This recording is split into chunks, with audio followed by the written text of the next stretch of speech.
So as I was going through the book here, so by marking it and 3 visits, will you have confidence in that engineer or that architect or that design professional or that others acceptable to you?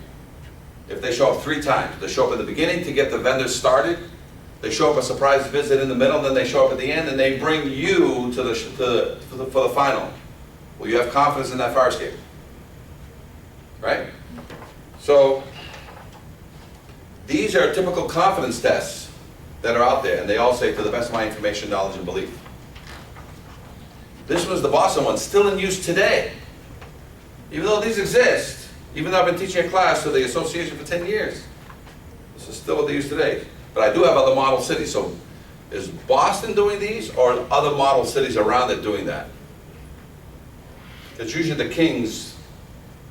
Do they follow? Do they lead, or they tend to follow at the end when all the surrounding cities start taking? Got it? So a lot of times being the biggest hampers you from doing the right thing.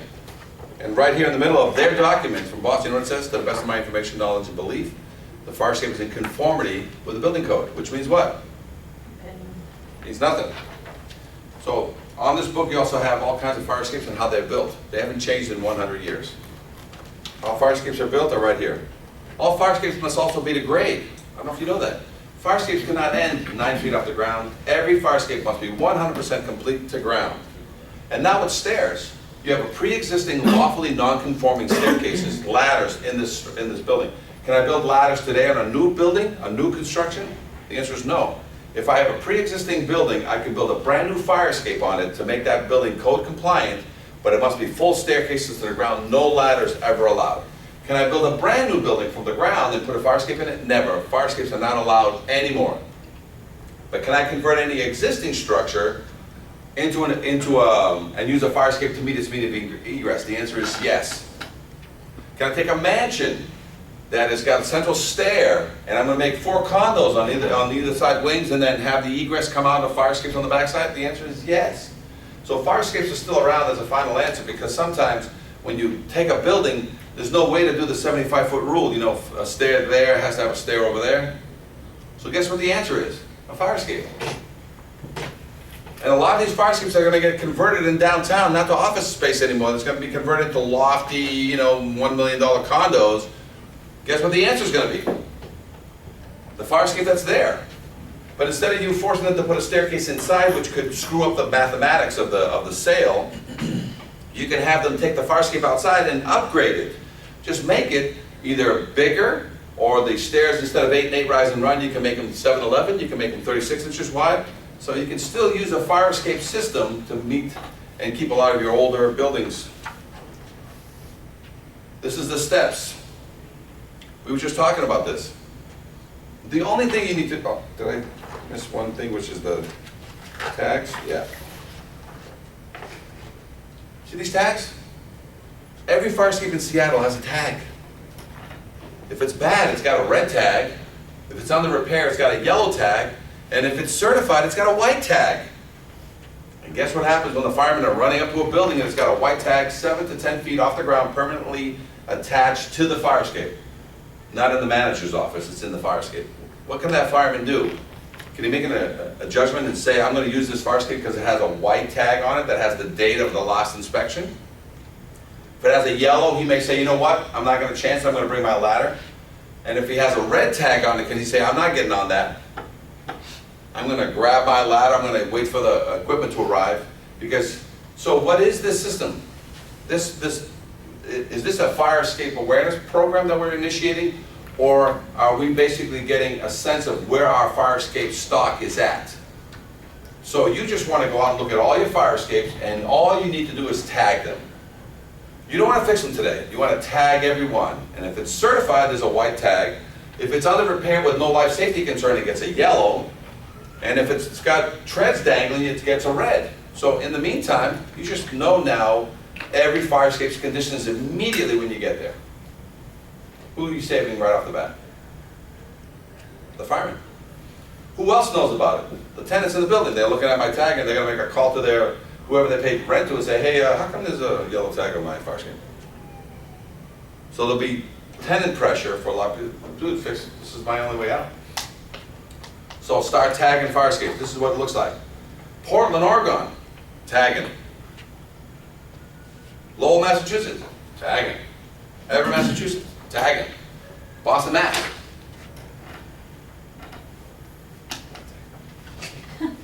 Why? Everybody's different. Got it? So how do you do this? What's the main key?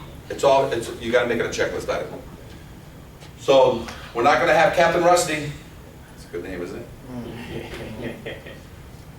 We're not gonna have a task force for fire escapes. Don't make it. It'll get shut down.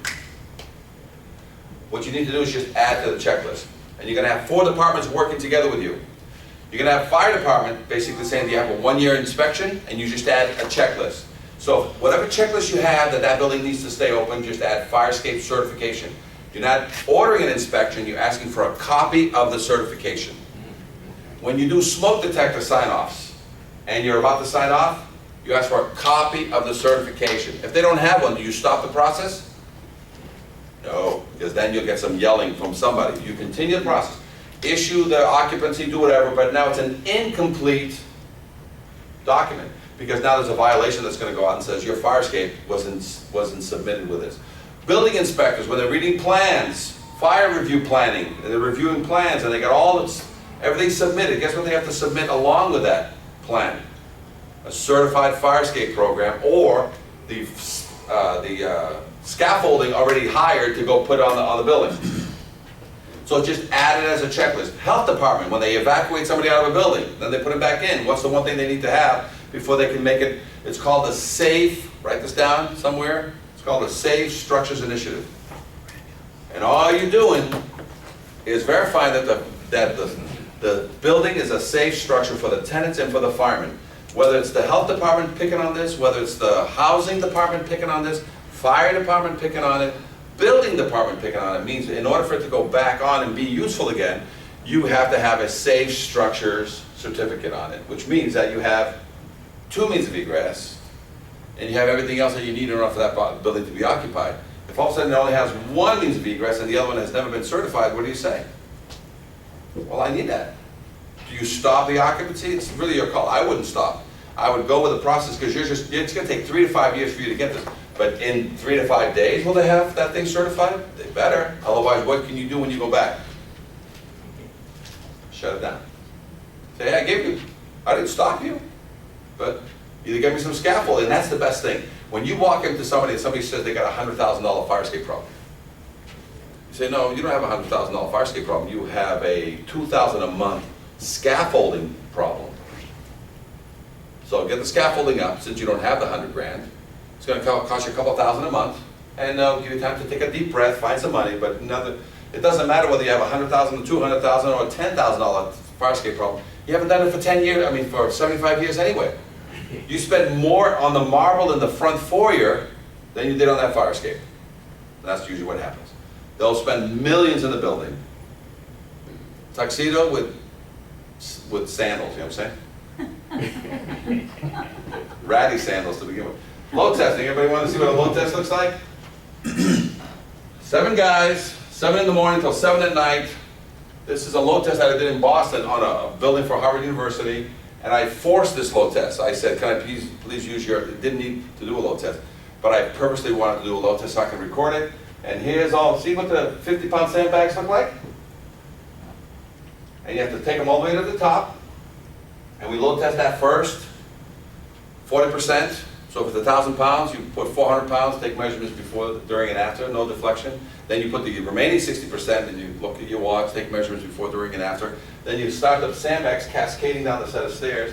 Yeah, let me show you what that looks like. Yeah. And you know what it looks like when you try to pile, 5 or 6 bags straight up on one stair that's only skinny, it's only about 8 inches. You know what happens to those sandbags? They fall. You have to start tying sandbags in such a way, otherwise So, somebody asked me, is it fun to load test fire escapes? And you're supposed to do it with a cherry picker, and you're supposed to the straw that broke the camel's back. It's a crazy mess. Oh yeah. So now we're loading onto a stair. We're doing a concentrated load of every other tread, 200 pounds. Hey Tom, he's about about started, you want to note that the staircase is starting, what time? This is like, is it gonna fall, is it not gonna fall? Just keep doing it. In fact, it was fully refurbished anyway. We're load testing a fully refurbished fire escape. We have the highest confidence that she's not gonna pull out, do anything, right? But just look at the silliness. Now imagine doing this on a fire escape with old bolts. You know how dangerous that is? Oh, And we're dead. These guys are dead by the end of the day. So this load testing, can be sandbags, can be cable. I did this one in California. That's a cable that runs down 10 stories, and we did each one individually, and we used the ass of a truck through a load cell, and that's 3,000 pounds being, so I was cranking the tail of a truck to get my 3,000 pounds, because you can either bring your 3,000 pounds to every floor, or put the 3,000 pounds on the floor and use a cable to exert, because you have to lift 3,000 pounds. You guys get it? So you don't have to work hard, you can be smart at these things, so.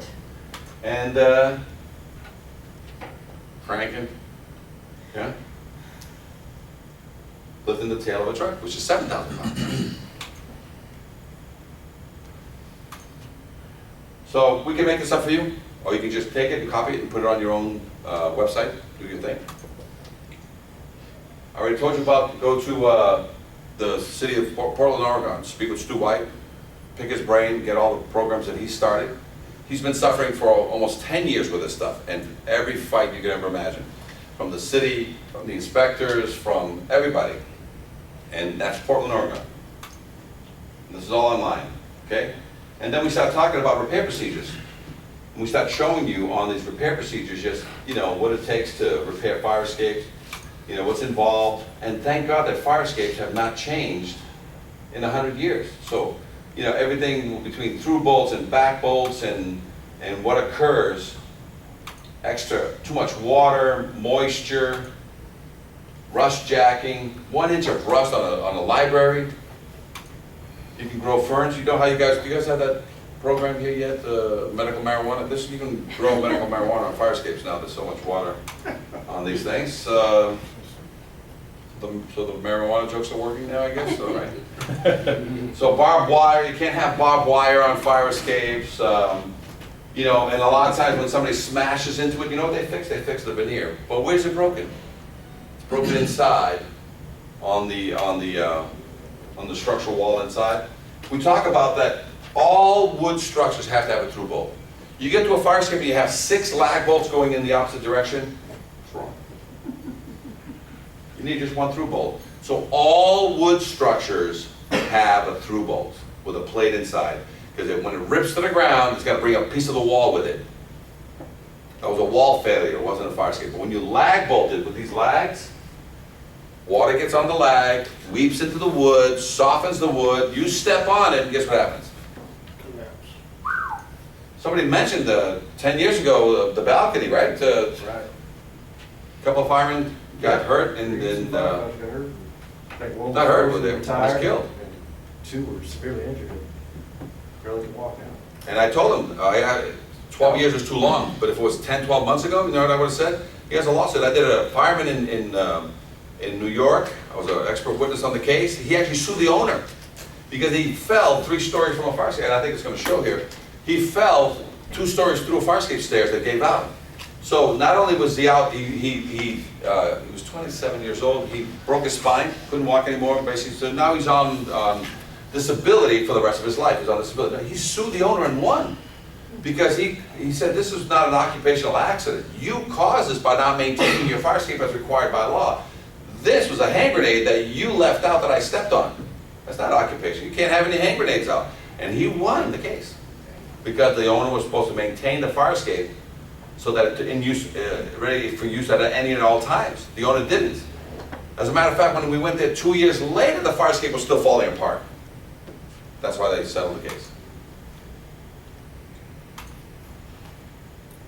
Cantilevers, you guys have some of these?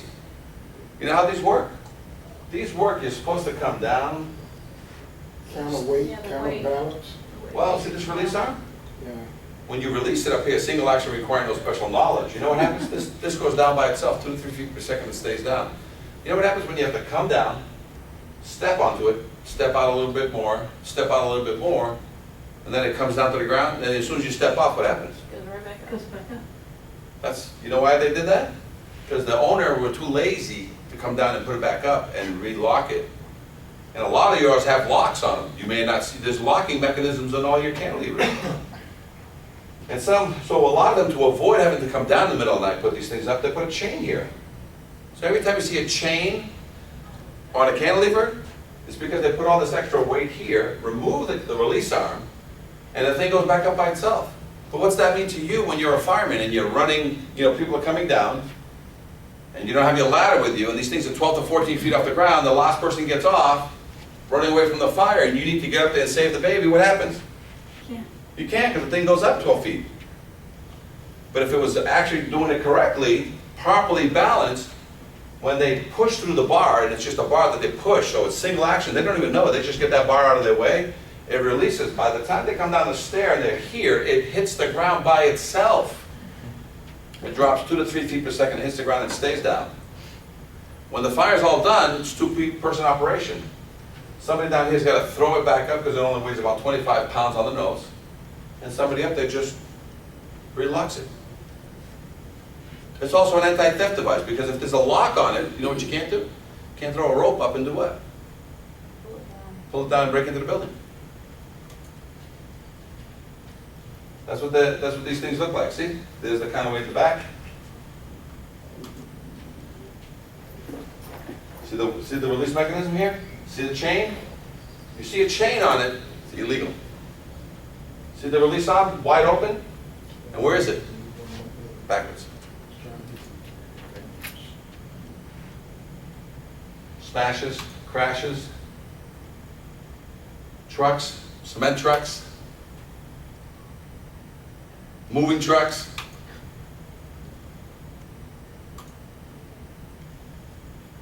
This is the shot in Chicago of a fire escape from down here below with a zoom camera, 22 stories up.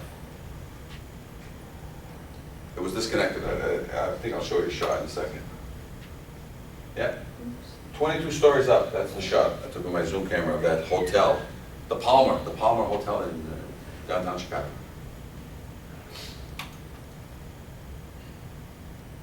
One inch of rust. By the way, this could be anywhere USA. This could be Houston, and I have gone through some of your buildings when I was down here with John Bush and stuff. We walked through a lot of buildings, and there's a lot of bad fire. I'll send you guys the videos again if you want to see them.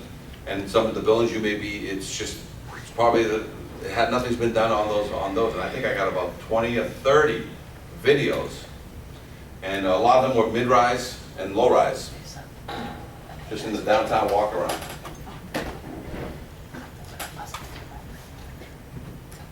Okay. You like this one, ready? So a lot of times when steel gets together, it creates a sandwich, a lot of rust.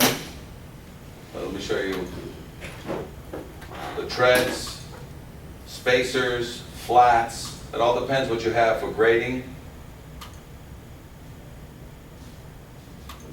And fire escapes theoretically are built the same, but they use different things, especially where there's no snow. So where there's no snow, you have flats on your gratings and your treads. Where there is snow, they have the same flats, but they stand up so the snow passes through. East Coast, that's a typical East Coast.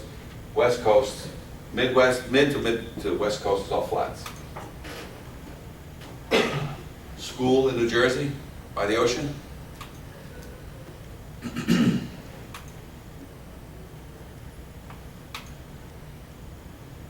It takes to grow 1/4 inch of rust, it takes 25 years. Some of this rust I'm showing you is 1/2 inch, 3/4. In California, a lot of slide skates and a lot of accordion ladders. It's an accordion ladder. So instead of a drop-down ladder or a slide ladder, they have accordion ladders. They're in a little box, and when you release them, they come down. San Francisco no longer allows accordion ladders to be built anymore. And then whenever they can get rid of an old one, they do. fixed ladders, slide ladders, over the top. Very few people examine these things. This is where firemen get hurt, coming up and over. This thing's not properly attached. In the East Coast, a lot of them cut their ladders and made them into flop outs. Totally illegal, because when these things come swinging out, they're like a big pile driving hammer. They smack you in the head. Got it? When they fold out. And there's a chain, you gotta hold this chain to let it. Not single action. Confidence test. We're gonna go through each one of these questions. Okay? That's what I'm giving you, if you like what you have there. And this is what a tag looks like in Seattle. They want it to be 19 inches wide, 11 inches tall, made of a material which is a plastic, 1/8 thick, done by a professional printing house. And you see, they want all the information. When it was last inspected, what year, what the companies were, they want all that. Every fire escape in Seattle has a white tag saying no deficiencies. Fire escape has deficiencies. Fire escape out of service. You think that's going to help you firemen during this awareness program, because we're basically creating a Safe Structures Initiative? Isn't that a great name for this program? It's called the Safe Structures Initiative. And you're going to be looking at hotels, you're going to be looking at residential, you're going to be looking at commercial, you're going to be looking at, apartment complexes, and just assessing, and creating a little bit over the next 3 to 5 years, which ones need to be added to a checklist. And that says, every one of these exposed steel or wooden exterior egresses, right, need to be examined on a case-by-case basis, but it's a checklist item. Don't think you're going to remember it. It has to be a checklist item. If you don't put it on a checklist, it's never going to come. So this is what it looks like. So this is in Portland. They started to put the tags. They even have when the last examination was. This is the tag that we can make up for you. And so this tag will have, the white tags has the company that did the inspection, has the next due date. You can clearly read that, 7 to 10 feet off the ground, license numbers of who inspected and such. Over here, what you can have, if you wish, because only the engineers, the architects, or design professionals put these out. You can have it made professionally, but the information here, you don't want the city to have the liability. You want the firm that is certifying the fire escape to have them. But you can have, in this area, you can have City of Houston for all the yellows and the reds.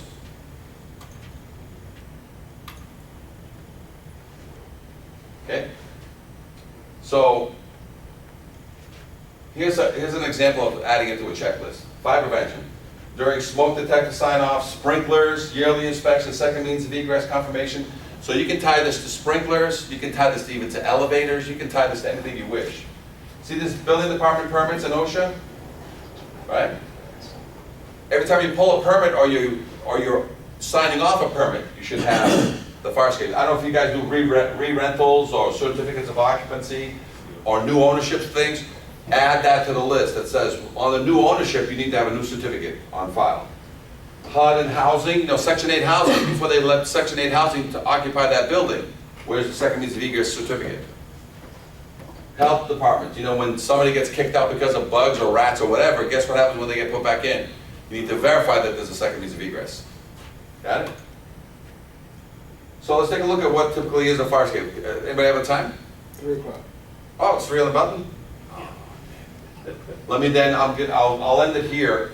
I'm just going to talk about this. I was going to try to make a little time for you guys to fill this out, but I'll just tell you what page 1 is. So everybody just look at it, and that'll be the end of the class. Page 1, it has a spot for the top is really the inspector. Your information goes at the very top. The owner or the owner's agent or both goes in the next section. This place down here goes for the design professional, and his licenses goes here, next down below. If there's a repair vendor, because this is a certificate, because you're only going to do 3 pages, we want to know who the vendor was and what his license number and permit number was. And we want to find out, is this a pass-fail report or is this a full report? And we want to know how he inspected that fire escape. Was it visual, he walked the whole thing, or it was too dangerous for him to walk and he did it from down below? And we want to know if the fire escape passed, and we want to know if there's any life safety concerns. And as you can see, if it's gonna be a certification, we wanna know, are you certifying this by load test? Are you certifying this by other evidence of strength because it was a full refurb? Are you certifying this with an opinion affidavit because you guys are still accepting opinions? Because it comes with a disclaimer, but we keep it there just in case somebody forces you to go that route. Or is this one, the fire escape failed, this is just a pass, this is a failed inspection report. At the very bottom, we put your code there, and see how it asks for the design professional and a stamp, and it also asks for the AHJ to sign in accepting this. So you can't just send these in the mail anymore. You have to make sure that somebody here receives them so that they understand this first page. Page 2, 25 questions. Every piece of the fire escape gets looked at, okay? At the very top, you can see that a very quick report says pass, fail, any life safety, and overall, did the treads pass, the stringers pass, that's just a checkbox, that's just a simple pass, fail at the top. But the real meat is in the questions, question 1 through 12.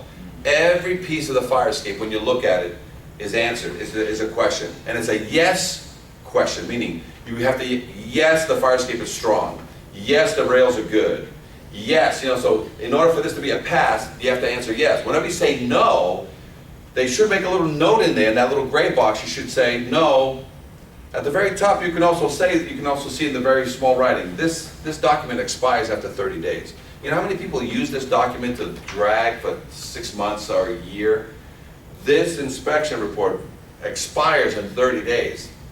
So every time this expires, you can always make them re-inspect again. It's been there, you haven't done a thing, I need a new inspection. Oh, you already gave one 3 months ago. Yeah, it's old, I need a new one. So you don't want, if they don't want to keep having costs associated with re-inspection, because anything can happen in 3 months. Every single question is every piece of the fire escape. And don't forget, we did 808, Travis, so you already have a guinea pig that I'm going to be submitting to you guys. And so he can make copies of 808 Travis, and that's a huge monster, you know what I'm saying? And everything is on there, including the videos. The next page,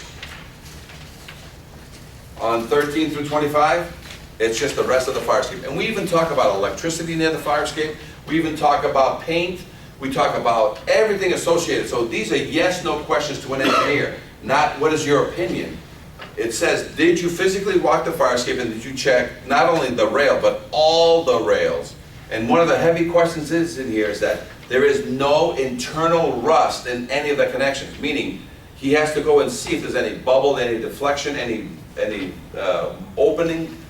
So he cannot give you an opinion. He has to say yes or no in these questions. See number 25? It's one of my guys that actually was doing 808, Travis. He's just going to pop in. So you guys see number 25? That's the catch-all. The catch-all is when there's a certain uniqueness about that fire escape that none of these questions covered. That's what number 25 is for. Is there anything above and beyond this? Like the awning was tied to it, there was a telephone pole that ran through the middle of it. You know, they have all these satellite dishes tied into it. That's what that question is for. Then you start looking at the bottom, it says steps to certification. It's all common sense steps, all covered in the webpage if you go to firescapesdallas.com. But very soon, within 10 days, you guys will have a firescapeshouston.com. Got it? Next page. And by the way, if your fire escape passes, I only want the first 3 pages. So as soon as you get a certification, that's it. You don't need these other pages. What these other pages are is now for the owner to understand that there's a fire escape inspection, and it says right at the very top on this one, I have to call you and say, do you want anything above and beyond a normal inspection? And you'll tell me I have to write it here and give it to the client so that the client can say, what are you talking about? I says, well, call your fire inspector because he made me write this other stuff here. So any additional conditions, in having a conversation with you, I would put that here. I don't make up rules, you make up rules. For example, I want to witness the exam. So that means I cannot examine that fire escape, because in LA, they have the right, the fire department has the right to examine. I have to give them 2 days notice before I examine the fire escape. They have the right to watch the fire escape examination. Got it? So these are special conditions. Down here is all the codes that we talked about, the IFC, the IBC, the NFPA, everything is here. So in case they want to have their own little blurb about, in case they want to throw this to their lawyer, right? And guess what? You say, hey, it's all in there, right? All this is on the website anyway. Next page. This is your page. This is when I asked the city of Houston to tell me what's the normal standard inspection routine. It has all your information, all the codes you'd like me to reference, and at the bottom it has your information, nobody else's. Okay? And in case somebody starts screaming at me, and they do, Because you guys are bringing undue burden upon them, and they're just freaking out. You know what I say? Call. Yeah, the Rusty, right? That's what we're gonna make. Well, we have to pick somebody, and usually there's gonna be one person at the lead charge of this that's gonna be handling a lot of these questions. And then the final one you guys will love, and this all goes to the owners of the buildings. It's a vendor sheet. And in that vendor sheet is basically pre-qualifying the guys who are gonna fix the fire escape, which is the local ornamental iron workers, the local welding guys who are not gonna weld, but they have all the tools they need to change bolts. And they're the guys that fix this, but we wanna see your license, your workers' comp, your liability, because a lot of these guys can't go up above 2 floors. So you gotta make sure that the guy that's gonna fix it has the proper insurance, and he has some references, has a permit number, because some of this will have to go through the building department. Okay? So that's the sheet that you would submit. So now the owner can't say, I didn't know who to get, I don't know what to do. You have everything you need all in one smaller box. Okay? So that's the end of the contract. I normally walk you through each one of these questions, but sadly 3 o'clock comes very quick. And that's it for now. Anybody have any other questions? I'll stick around for a little bit while longer. And if you want my card, I have my card here. If you have a card, you want me to put you on the list, I can send you all the old videos, and then anything that me and John Bush went through, I'll send you a bunch of buildings from downtown. Have you gotten with the building? Not as of yet. Usually, they don't play volleyball with you guys anyway, so. Yeah, they pretty much work with Do you? All right, you're one of the us. I want to see few. if they want to work with you. Ah, For now, man. Yes. Yeah. Yeah, thanks God for the well. Lots of deed. well, that was the fast track. Yeah, it's just, and that's just 2 hours. I can slow it down a little bit. Yeah, you're right. 6 hours. If you want to do a 6 hours fall, Thank you. Whenever you're in town, There's 600 million. whenever you're in town, Some kind of. I'll give you a heads up way before. This is just impromptu. Oh, yeah. Yeah. Inspectors? Yeah, we can do a 2-day thing, Tuesday and a Thursday, or a Friday and a Thursday, a morning class on one day, and so I can catch the whole time. okay, And if you do it for 6 hours, we can do the credits. okay, that'd be great. I don't know if you do, Yeah, we need 20 hours a year.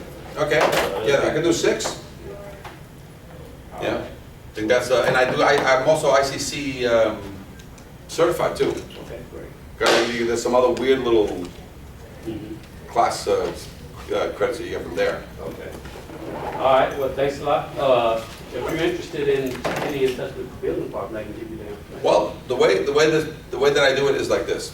I think step 1 is let's get you started with your team. I'm gonna get you this video, I'm gonna get you this information, you get it out to this 120 guys, say, listen, Cisco, I want you back in October or November, and I'm gonna have a follow-up class with this. And we're gonna now lead this charge of what we're gonna do here with these fire escape inspections. I'm going to invite the building department to my next class. Okay. And that's when you're gonna see people that, it's weird, the whole, who's bringing up this great idea, because sometimes people will not participate because they didn't bring it up as a great idea. So, I've had, most of my success nationwide is from fire departments, fire prevention. Building departments, they never feel the fire, they never feel the flame, you know what I'm saying? See, that's why I wanted you to talk to them, because I will, I'll talk to them. politics get into it, and they're gonna throw us under the bus first. That's why the next class we're gonna have, Yeah. you're gonna send them our videos that we did today. Mhm. The next class is, they're invited, Okay. Yeah, but, but you try, drop and them. I'm curious to see if they'll show up, because they're like, if it's gonna cost money, if it's gonna ruffle any feathers, we don't wanna have nothing to do with it. That's their attitude. But it makes common sense. You know, I'd rather, at least hold somebody accountable versus looking the other way. And by you using, I don't know if you got, did you get your copy? Yeah, I got it in this book. And and here, take the rest of these are all yours. Okay. But the key is those 4 codes. Mhm. I've just given you the hammer Yeah. to use your code, their code, OSHA code, and NFPA code. You said, I got all the codes. See, we adopted the model code, and I never even looked in there. Yeah, check it out. There, so. if it's Which in means there- now in the state of Texas, all fire escapes must be examined every 5 years. Okay, great. No ordinance needed, it's the national code, Mhm. and we've adopted. And we're behind the times, so we need to immediately, over the next 3 to 5 years, initiate this safe structures program Yeah. that you're heading up. Yeah. That's it. And people, well, what's this about? listen, it's, no, all we wanna know is the current status of elevators, of fire hydrants, of smoke. We're not fixing anything yet, we just wanna know what, if I have to count it right today, is it a red, is it a yellow, or is it a white? Yeah, yeah. So, oh, but you know, whether or not we fix it after the fact, whether or not we have money after the fact, that's not what I'm doing. We just initiated this program, it's just a simple checklist item, and I'm asking you, nice building, you spent $7 million renovating it inside, this is great. You have, can I'm great small detectives, let me sign off on here. By the way, I need a copy of your fire escape affidavit on the back of this building. And the guy goes, huh? You're like, it's okay, don't worry about it, here, let me sign it off, your occupancy, start filling this place, but in 7 to 10 days, I need the certificate for that. Otherwise, in 7 to 10 days, I'll come back and say, hey, close the place now. Yeah. Oh, well, how are we gonna do this? Well, it's on our website, you know, you can go to firescapeshouston.com and get familiarized, but it's, everybody in the nation's doing it, so. So, this is a different breed down here. Well, thanks a lot for coming by. I know, nice and slow. Okay, I know how that works. Hurry up and wait, we'll get to it. All right, guys, y'all take care. Bye-bye.